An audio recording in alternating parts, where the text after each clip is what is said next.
The 2026 FIFA World Cup is now less than a year away, and what was sold to the world as football's grandest, most inclusive celebration is quickly turning into one of the most controversial World Cups ever planned. The American Dream project is under heavy scrutiny. FIFA is being slammed for what many are calling obscene ticket prices. The governing body has been accused of extortion. Is the 2026 World Cup only meant for the rich? Or was FIFA left with no other option but to price fans out?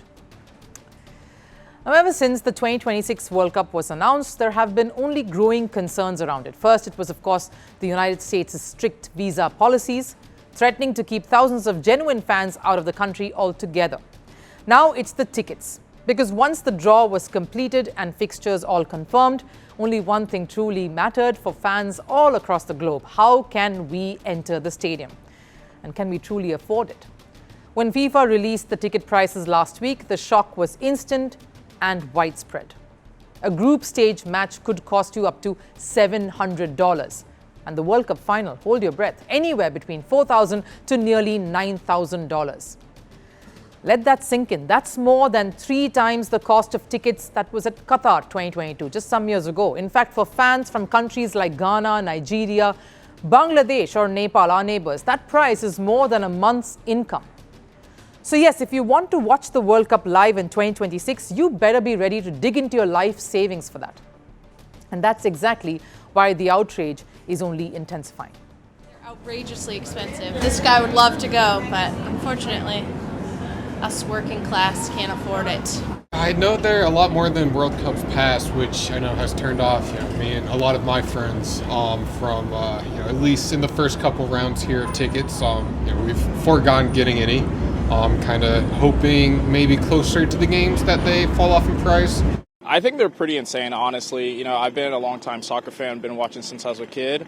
I remember watching the World Cup back in 2010, 2014, and I was pretty excited to watch this year and go to some of these games. But, even though I have adult money, I can't really afford some of these tickets, which is just insane for the everyday fans. I was pretty shocked when I first heard the numbers. It's disappointing, especially for fans who might be really, interested in the game itself, but maybe not in a financial position to swing that kind of price. So the obvious next question has to be this: could FIFA have handled this any better? Now let's be fair and honest here. FIFA is not an organization that makes money every single year. The World Cup is really their only big cash cow. Before the 2022 World Cup in Qatar, FIFA was staring at losses close to $1 billion. That's quite a bit. But despite those losses, the 2019-2022 cycle ended with record revenues. And the reason for that was simple: the World Cup in Qatar. That's why FIFA has expanded almost everything since then. A 48-team World Cup, a 32-team Club World Cup, because multi-nation events are where FIFA can truly recover its losses and make profit too.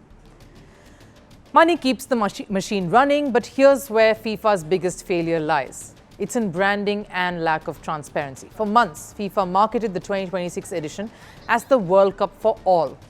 They promised accessibility. They promoted inclusivity. They gave assurances of ticket prices starting at $60 a piece. But when the tickets finally dropped, that $60 promise vanished into thin air. And that's where fans feel cheated. If this World Cup was always going to be premium, expensive, elite, exclusive, why not say it up front? Why sell hope to fans in developing nations only to shut the gates once the money talks? Because football's biggest strength has always been its universality. A kid in Lagos, Kolkata or La Paz should feel just as connected to the sport as someone in London or New York. Right now, that connection feels broken. Yes, hosting a World Cup across the US, Canada and Mexico is expensive. Yes, infrastructure, security, logistics, they all cost a lot. They cost billions. But football is not just a business, it's an emotion. If FIFA wanted a World Cup for the elite, they should have said so. Because promising a World Cup for all and delivering a World Cup for the wealthy is where the anger truly stems from. The 2026 World Cup has the potential to be historic. More teams, more matches, more global attention and scrutiny. But history is not written by numbers alone. It's written by the people, by fans who travel thousands of miles, by chants that reverberate inside stadiums, by nations that live and breathe football. If FIFA forgets that, no amount of revenue will be enough to justify the cost, because the World Cup was never meant to be a luxury product.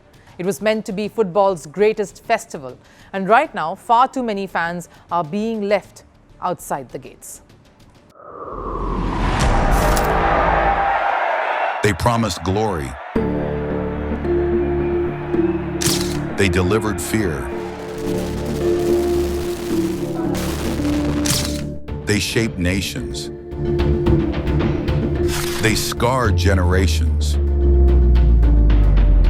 From brutal purges to propaganda machines, from stolen power to violent falls from the throne. Welcome to The Dictator, a series that strips away the myth and then exposes the men behind the tyranny. History remembers their power. Firstpost reveals their truth.